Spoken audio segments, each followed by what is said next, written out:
Hello everyone, and thank you for joining us. In today's lesson we're going to talk about how to create dynamic streaks or ropes within Cinema 4D. It's a really nice setup because it uses dynamics, but it also has a lot of control in it also. Not to mention that it also is very fast. So let's take a look and see what it's all about. Okay, so how to create a dynamic rope or light streaks within Cinema 4D. So this is a technique I learned about 3 or 4 years ago on a project that I was on, and I was needing to make something that was kind of organic and fluid, but also I could have control over, because a lot of times with X particles, there's you just don't have as much control as you'd like. So a colleague of mine, Zach, actually showed me this technique where you could use almost like a paintbrush and then extrude it, and then you got these really nice lines. And that was really cool, but it didn't quite give me the dynamics I was looking for. So then I took a step further and ended up adding some dynamics to it, and then I got, a pretty nice result that I was kind of digging. And that's what I'm going to be showing you today. So I want to jump right in, but I also want to mention that this is going to move a little bit fast because I know it's going to take a while. And this is under the assumption that you know a little bit about dynamics and you know a little bit about constraints and whatnot. So certain topics I'm not going to cover in depth. It's more of the big picture stuff. All right, cool. So let's make a new project. And then I'm going to get rid of all my default stuff. And then the first thing we want to do is we need to create our rope, right? Or we need to create what's going to be moving. So let's grab our pen tool and let's set it to Bezier. I'm going to put snapping on. And then just create something that is kind of the shape that you think you might want, right? Or just kind of like a jumping off point. So let's start with that. And then the next thing we're going to want to do is we're going to want to have something control this rope. And to do that, we need to set up constraints. So the first thing is we need a controller. So I'm going to create a null, and I'm going to name this front. I'm going to create another null, and I'm going to name it back. Okay, I've got my two nulls. I'm going to switch this to be a triangle just so I can see it. Plus they look cool. And then I'm also going to make the colors different because I think it helps. So let's make the front be a red maybe, or how about like a nice hot pink or something, I don't know. And then let's have the back be whatever, this color. All right, cool. So now we need to put the back on the back, and basically this needs to touch the final point on your spline. So I have it on snapping, so it's just gonna snap to it. I'm gonna put that there. All right, so now we have our front on our front and our back on our back, but if we move it, it's not gonna control it. So let's set that up. So let's go to our spline and let's go to tags. And let's go to, where is this? It's under hair tags, and let's go constraint. All right, so for this first constraint, I'm going to call this front constraint, and then I'm going to take another one, and we need one for the back. So let's go back constraints. Okay, so these constraint tags, basically what they do is they're built for dynamics, and they constrain objects. Points in particular to an object. So what we want to do is let's take our front point, or excuse me, our back points. Let's select our back point. We'll start with that one, and we'll select, let's put the back in the back. All right, so we're going to select the back, and now within here you see it says object. So it's like, what object do you want to constrain to it? So we want to constrain the back. Okay, and then on our spline, I've already selected the point I want to constrain to it, so I'm going to hit set. And as soon as I hit set, nothing happens. So what you would imagine is like, okay, if I move this, it's going to move it. But that's not the case because, again, it needs dynamics to work. So if I pull this off, though, you're going to see that there's this red line. And basically, that's just showing you that these two things are attached. All right, they're attached to each other. That's all that's showing you. All right, so we need to do the same thing for the front. So for the front, I'm going to drag my object in. I'm going to select my spline, and I'm going to select, this doesn't look like it's right on there. It's not. Okay, let me make sure my back is on there too. Okay, back's right on there. It's not the end of the world if it's not, but of course, if you can set it up right, do it right. So we got our front, the front's in there. We've selected our spline. We've selected the point. So we have that one point selected, and we're going to hit set. And then let's check to make sure that's connected. It's connected, great. Next, we are going to hit play and see what happens. Nothing happens, and that's because it needs to be dynamic. So under tags, if you go to hair tags and then spline dynamics, apply that. Spline dynamics is exactly what it sounds like. It applies dynamics to a spline. So now that we have that on, let's see what happens. Let's hit play. Oh, it kind of moves. Boop. You can see the top here kind of moves at the beginning, but nothing really happens. Okay, so you might be thinking, well, let me just bring down the stiffness and maybe bring down the rubber to that. Okay, so that kind of works, whatever. But it's still like super tense, and it's just, yeah, it's not really elastic enough. So let's go ahead and try to bring up our elasticity. So let's go 50.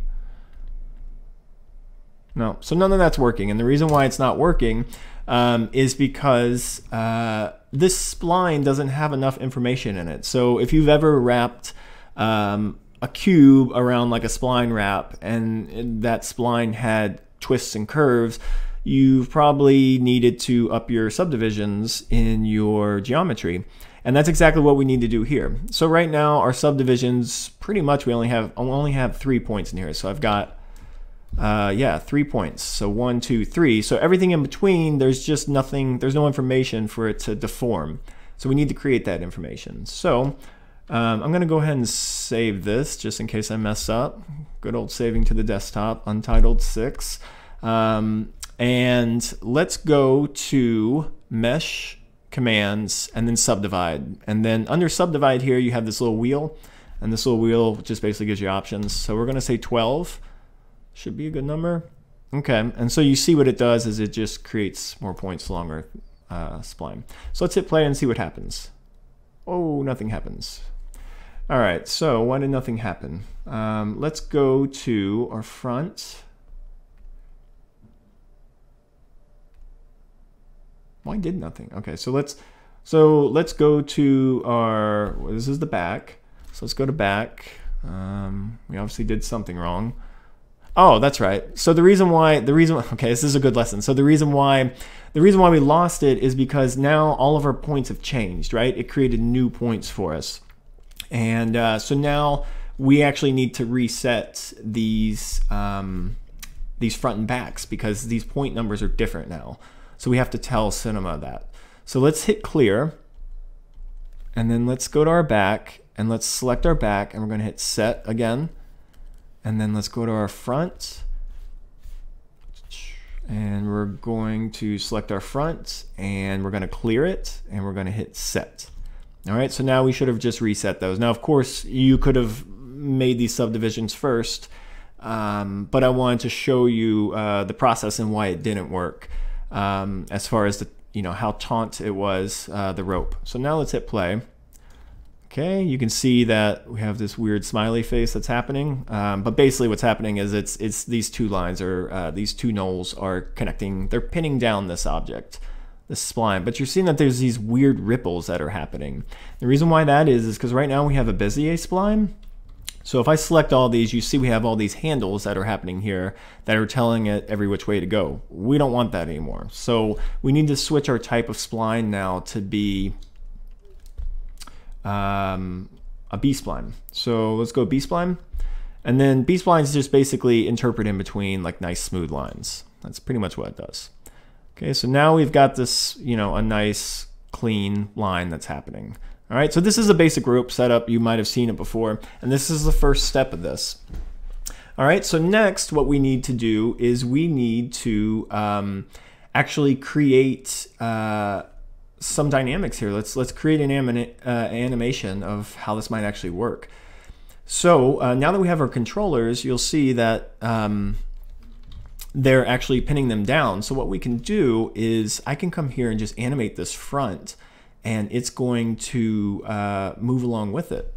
So I think the best way to do this is to use the character tool in here. It's called, oh, what is it called? Yeah, Cappuccino. So I actually did a tutorial on this a long time ago. It's a great tool. It basically records keyframes live. Okay, so I'm going to select this. All it does is just say, hey, do you want to record? What do you want to record, and how do you want to record it? So basically, I just want to start real-time recording. And as soon as I move something, it's going to start.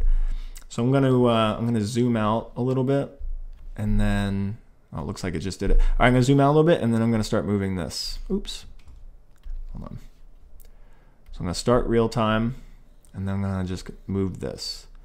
Okay, so now you see I get this kind of like, I don't know, like a jump rope or something. And it's cool because I can see it like real time.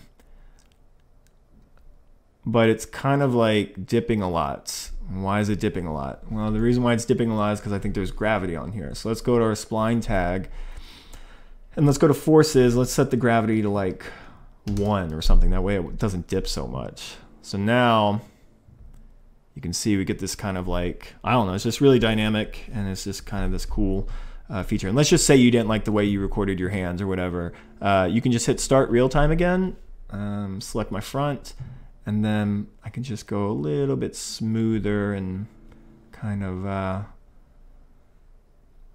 yeah, make my curves a little nicer, right? And you don't have to do it with the cappuccino. I mean, I just like it because it's just a little, it's real time, and you can, I don't know, it just feels more natural. So the next thing is I'm noticing that I don't like is if this is a light streak, this really shouldn't be pinned down, this back, right? It should kind of like move with it. So an easy way to turn that off is to go to our back constraint. So let's go to our back constraint, and right here you have influence. So influence is basically how strong it is. Like you can think of it as like, I don't know, like the power. So I'm gonna set this to 0. As soon as I set it to 0, it's gonna kind of like go off and do its thing quite a bit. So maybe not quite 0. Let's try like 15 or something.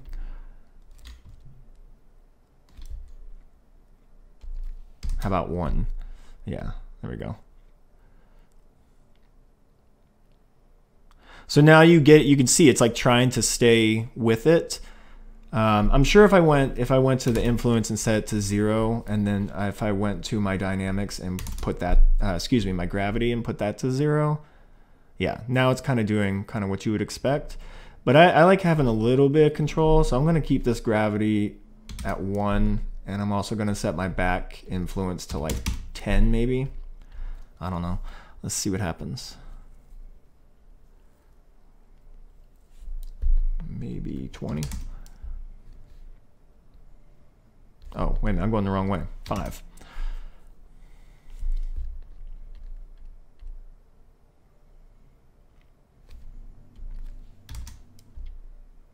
There we go. I guess 1's the answer. So that way it kind of feels like it's kind of traveling along with it, which I think is cool. So I'm going to just, because this is a little bit busy for me, I'm just going to one more time record this keyframe. So just really kind of subtle and nice.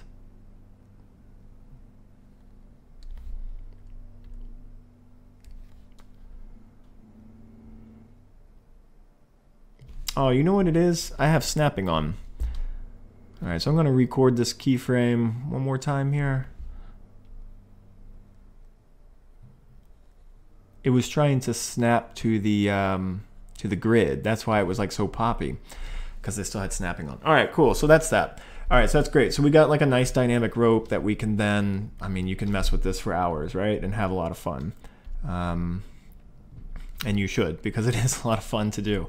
But we have something that's dynamic but also controllable, so that's cool. So how do we like take this up a notch? So the next trick is, and this is the one I was telling you my friend showed me about, is creating like a paintbrush. So a long time ago there was this tutorial in Trapcode like 10-15 years ago, and basically it was like how to create light streaks, and essentially you create a paintbrush that you use to then generate the particles from. And that's what this is. That's what this concept is. So what I'm going to do is I'm just going to steal the paintbrush from the other project, because I don't want to recreate it, and I'm sure you don't want to sit here and watch me do it. But what it is basically you just create a paintbrush. So it's like, what would these strokes look like? So in this case, you know, there's like a small dot here, a big one, and then like a big streak and all these other little ones. And this is what's going to be drawn from. So everything's going to draw out of here. It's going to extrude out of here. So this is our paintbrush. And then the next thing we need to do is we need to extrude it. So let's go to our sweep, and then let's put our paintbrush in here, and then let's take our spline, and then you'll see what happens is it extrudes from our paintbrush, right? So again, our paintbrush looks like that, and you can see that that big swath is right there. So now what we have when we play it is we have this like cool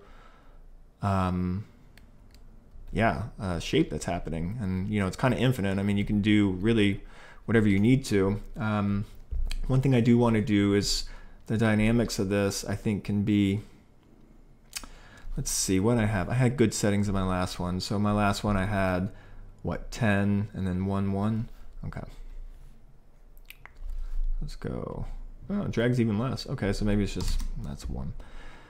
Yeah, cool. And you'll see right here that you're getting a little bit of, when it makes real tight turns, there's a little bit of like crunchiness. It's not deforming as smooth as you'd like. Simplest way to do that is you just have to up your subdivisions. So when you subdivide, all you have to do is just up those subdivisions, and you won't have that anymore. So this is cool, and the reason why I like this is because now we also have other controls. So since we're in a sweep object, we can come in here and we can go to our scale. We can make it have a nice tail. And then maybe it's got like a head to it or something, you know, like something like that. Or maybe it's going in and out, you know, there's, well, it snaps at the end. You know, maybe there's varying shapes. You know, you can animate this over time. So it's like I can come here and I can say, okay, at the beginning I want to be like that, but then over time I want to get fat at the end, and then small at the beginning, like that. I don't know. Let's see what this looks like.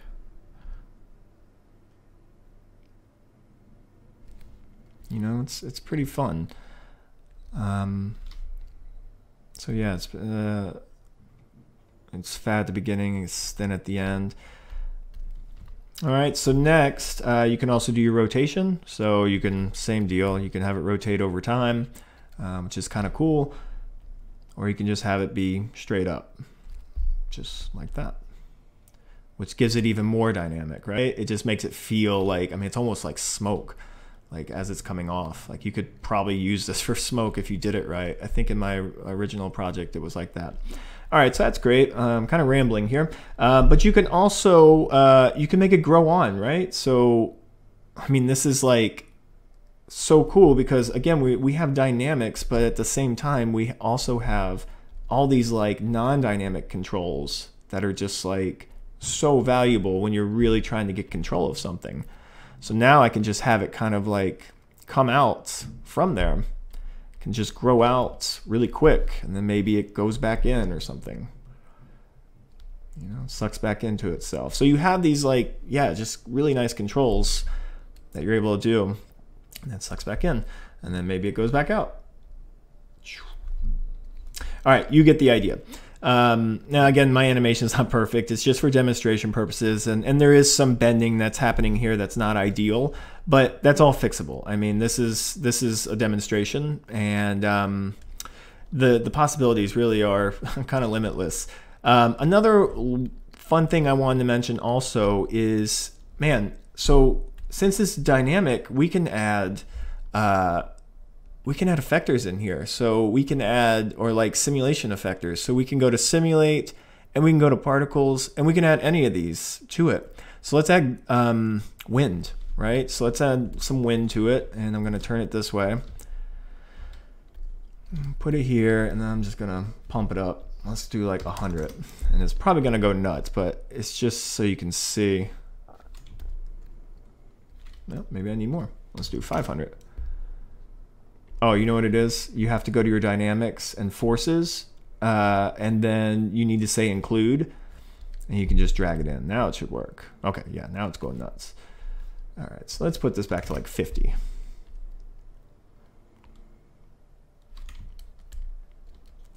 So now you can see it's blowing it quite a bit. I actually want to get rid of this scaling, or no, excuse me, this animation bleed track.